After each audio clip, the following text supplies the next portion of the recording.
In this video, I'm going to explain Create Timer. Instant countdown automation for everyday tasks. Not every automation needs a daily schedule.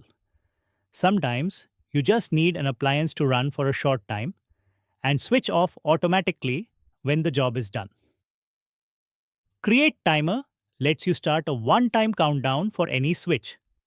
Set 10 minutes for a bathroom exhaust, 20 minutes for boiling water, 45 minutes for a study session lamp, or 60 minutes for a charging socket.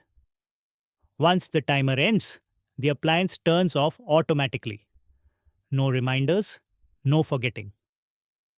Ideal for everyday tasks that need temporary control instead of fixed schedules, giving you instant one-time automation without changing your existing routines or automations. Now, I'll show you how to create a timer. Open the Home Automation app. Tap on Devices in the bottom menu. Tap on Rooms. Select the switch settings. Tap on Create Timer. Select the action on or off. Tap on Time in minutes, select the required time and tap Done.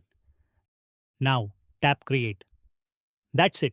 Your timer is saved and the selected switch will automatically perform the action after the set time. Quick tasks, automatic shut off. Smart control exactly when you need it. Thank you.